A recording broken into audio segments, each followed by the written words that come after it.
आज हमारे आदर्शों की पहली जीत हुई है। 3 के बंद हो गया है। सच सुभाष? हाँ। सुभाष मैं बहुत खुश हूँ।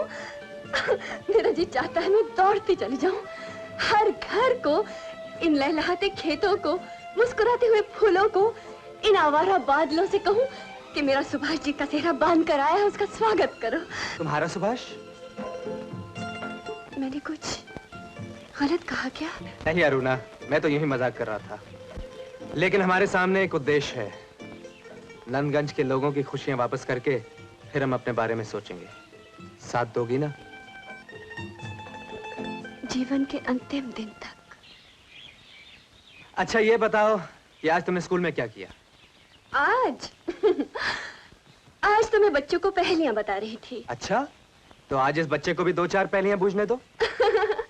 ये 6 फुट का बच्चा एक भी पहेली का अर्थ नहीं बता पाएगा। अरे वाह, पहेली सुनाने से पहले फैसला कर लिया। ये बात है। अच्छा तो फिर सुनो और जवाब देते जाओ। बहुत जलील हरकत की है तुमने, शर्म आनी चाहिए तुम्हें। हुजूर मैं आपसे माफी चाहता हूँ और आपको यकीन से कह सकता हूँ कि आइंदा जो भी काम करूंगा आपकी मर्जी के बगैर नहीं करूंगा। सिंह साहब, आप मेरे बड़े भाई के समान हैं। आपने मुझे हमेशा रास्ता दिखाया है।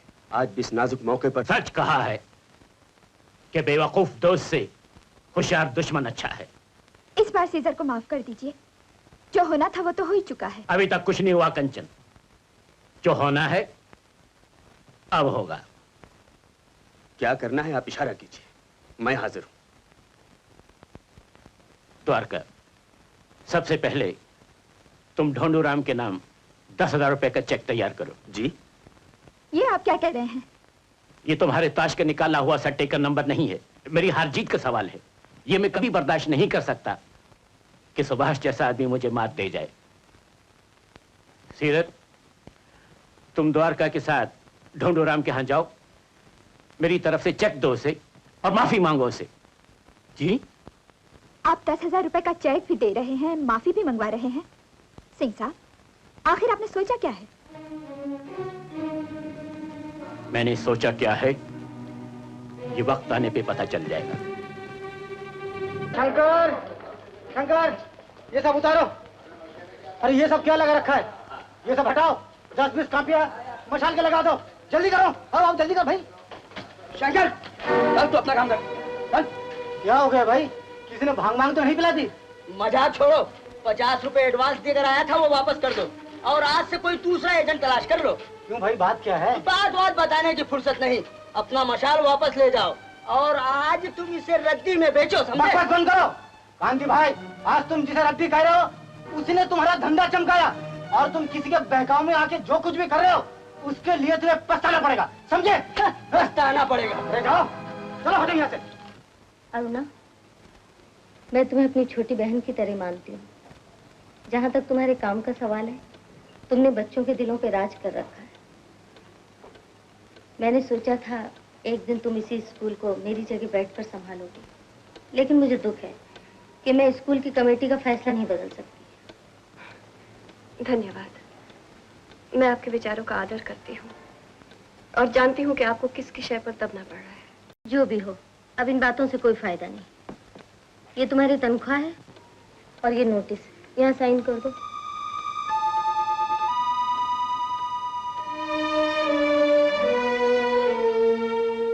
मैं सिर्फ एक बार अपनी क्लास के बच्चों से मिल सकती हूँ? हाँ, क्यों नहीं, मिल लो।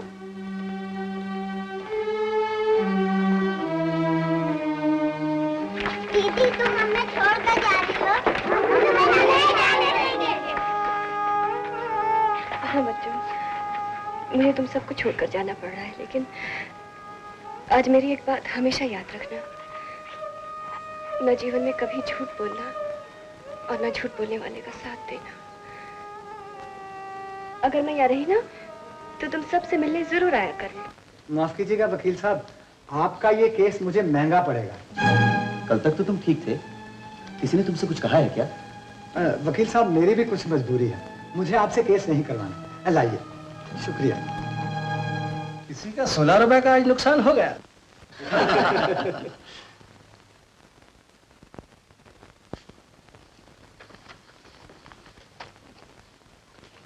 रवि साहब, ये मेरी फाइल है ना? हाँ राघव, कोर्ट का टाइम हो गया, तुम देर से क्यों आए हो? मैंने वकील बदल दिया है। आप मिसाल की वजह से हकमों में बदनाम हैं और मैं मुकदमा हार जाऊंगा। नमस्ते। राघव सुनो। वो क्या सुनेगा? लगता है अब तो ये आखिरी फाइल भी जाने वाली है। नहीं योर ऑनर, इस फाइल में तो इस कवि महाराज की अपनी कविताएं लिखी हैं। मिस्टर सक्सेना, ऐसी बातें आप लोगों को शोभा नहीं देती। देखिए मिस्टर रवि, अपने मोकलों का गुस्सा हम पर मत उतारिए। मैं जानता हूँ ये सब किसके इशारों पर हो रहा है। तो आप फिर वकालत छोड़ दीजिए, जाकर कविताएं लिखिएगा। जहाँ सभ्य लोग हो वहाँ एक सभ्य की कोई आवश्यकता नहीं। शंभू, रहमान, सुंदर, कम बंद करो, बंद करो कम। मशाल की छपाई कागजों की बर्बादी है। अब इसे पूरे शहर में कोई नहीं खरीदेगा। क्या बकवास करते हो कुमारी लाल? ऐसी क्या बात हो गई कि अचानक सारा नंदगंज इसका विरोधी हो गया? नंदगंज नहीं, विरोधी हुए हैं हमारे एजेंट और उसके छोकरे। वो इसे बेचना तो क्या, देखना भी नहीं चाहते हैं। यहाँ तक कि कांतिलाल ने भी जवाब दे दिया। इसमें सिंह साहब की कोई चाल होगी। हमें इस चाल का जवाब देना चाहिए। हम अपना अखबार खुद बेचेंगे। अरे इतना आसान मत समझो मास्टरनी जी। हवा का रुख तुम लोगों के खिलाफ है। सिंह साहब को दुश्मन बना के तुम लोगों ने अच्छा नहीं किया। जल में रह के मगर से बैर नहीं लिया जाता। लेकिन भाभी, अन्याय के सामने हम लोग घुटने भी तो नहीं टेक सकते। कहाई का न्याय और अन्याय? दुनिया में अपना घर फूका कोई तमाशा देखता है? तुम लोग यहाँ खड़े खड़े क्या देख रहे हो? चलो चलो बाहर जाओ। जब तक ढूंढू दादा नहीं आते तुम लोग बाहर ठहरो, जाओ। मैं हमेशा कहती रही कि मशाल के चक्कर में मत पड़ो। अपना वही धंधा अच्छा, तेल बीड़ी और तकलीफ के लेबल छापो और चैन से 2 रोटी खाकर सो जाओ। पर मुझे सब बेवकूफ समझते हैं। भाभी जी, भाभी जी, भाभी जी। लगता है शहर में जीने का अधिकार सिर्फ सिंह साहब ने खरीद लिया है। इस नर्क में रहने से क्या फायदा? क्यों ना हम किसी दूसरे शहर में जाकर एक नया जीवन शुरू करें? अब तो घबरा के ये कहते हैं कि मर जाएंगे।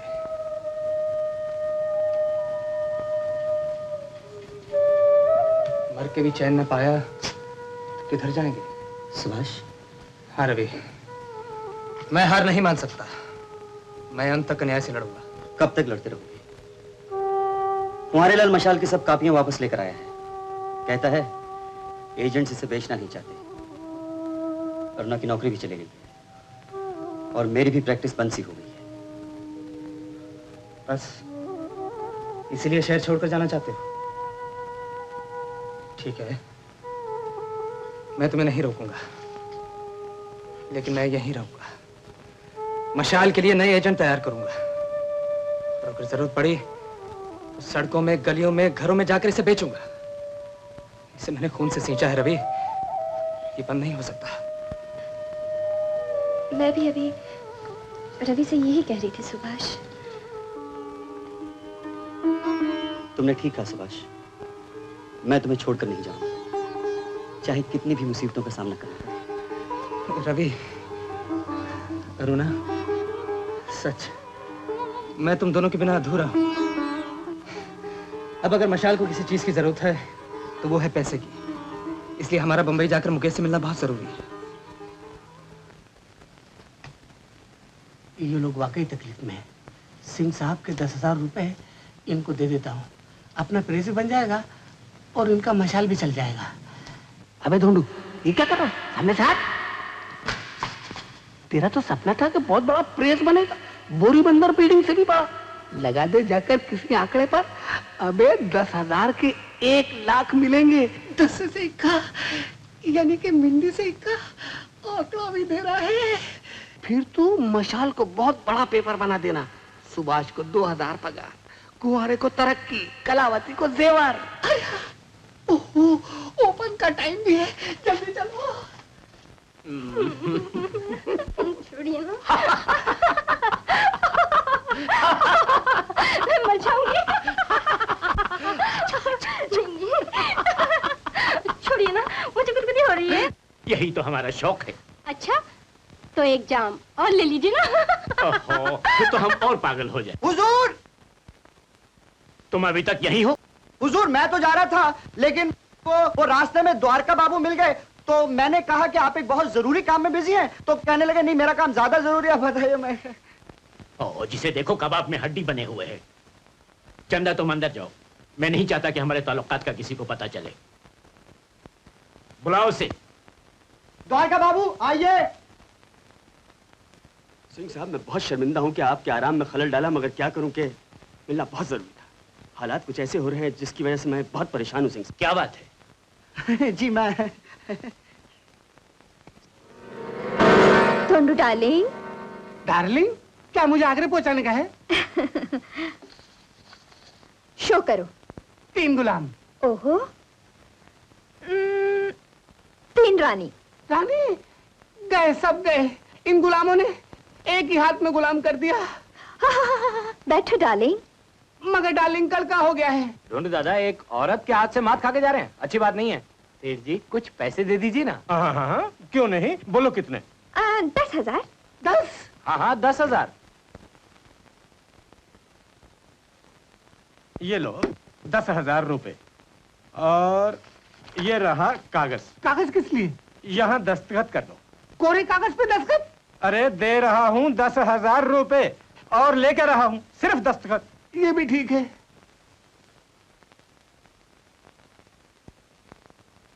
बांटो।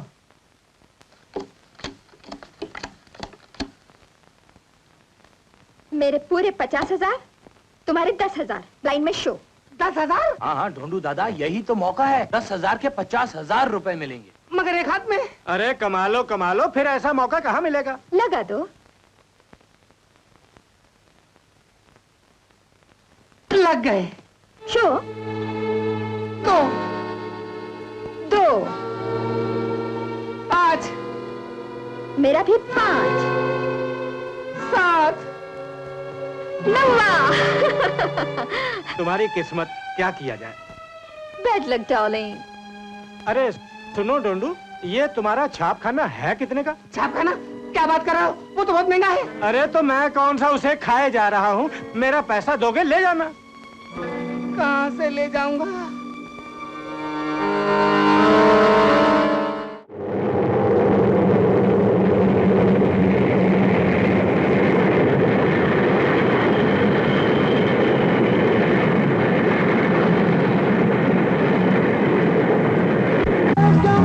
रात को ही वापस जाना है। भाई अगर ये बात है तो मैं बिल्कुल जिद नहीं करूंगा, मगर पहले तुम लोग ये बताओ कि पियोगे। मैं जानता हूं सुभाष, रवि मुझे सब कुछ लिख चुका है। नंदगंज की हालत, मशाल का संघर्ष, 3 इक्के का जादू, कौंसिल का रवैया और मक्खन सिंह से तुम्हारी दुश्मनी। मेरी दुश्मनी किसी के साथ नहीं, मैं तो सिर्फ सच्चाई की आवाज लोगों तक पहुंचाता हूँ। इस दुनिया में सच बोलने के लिए झूठ के बहुत से तरीके अपनाने पड़ते हैं सुभाष। ये तो अपने अपने विचार हैं। खैर, हम लोग एक मुश्किल में फंसे हैं, इसलिए तुम्हारी मदद मांगने आए हैं। मैं हर तरह से हाजिर हूँ। रवि मेरा दोस्त है और तुम उसके दोस्त हो, और तुम दोनों मेरे लिए बराबर हो। तो फिलहाल 10,000 रुपए हमें एडवांस के तौर पे दे दो, तुम्हारा बहुत उपकार होगा। रकम की तो कोई बात नहीं, लेकिन मानो तो एक सलाह दूं, तुम मक्खन सिंह का विरोध करना छोड़ दो। ये तुम क्या कह रहे हो? तुम शायद नहीं जानते कि वो कैसा आदमी है। सिंह और मैं एक दूसरे को बखूबी जानते हैं। वो दोस्त के साथ दोस्त और दुश्मन के साथ दुश्मन है। मैंने किसी की परवाह किए बगैर रवि की वजह से मशाल के लिए बहुत कुछ किया है। अगर अब सिंह की दुश्मनी मोल लेकर मैं और कुछ नहीं कर सकता। Mukesh, I am sorry Subhash. दरअसल क्या है कि उसके पास मेरे बहुत से राज हैं। फिर भी बिजनेस डीलिंग्स ना होते हुए भी हम एक दूसरे के दोस्त तो रह ही सकते हैं, क्यों? संकट के समय जो दोस्त काम ना आए, वो दोस्त नहीं, तमाशा देखने वाला होता है मिस्टर मुकेश। चलो अरुणा। सुनिए, मुझे दुख है कि आपको मेरी बात बुरी लगी, लेकिन अगर आप अपने दोस्तों की मदद करना चाहें तो मैं आपको एक ऑफर दे सकता हूं। फरमाइए। अगर आप मेरी कंपनी में मॉडलिंग करने को तैयार हो जाएं, तो मैं आपको 2,000 रुपए महीना। हाँ सुभाष, मुझे कुछ समझ में नहीं आता मैं क्या करूं। उसने मुझ पे कुछ जादू से कर दिया है। मैं उसके बिना जिंदा नहीं रह सकता सुभाष, और कुछ कह भी नहीं पाता। मेरी ये बात तुम मुझ तक पहुंचा दो सुभाष। सुभाष, एक दोस्त होने के नाते इतना उपकार नहीं करो।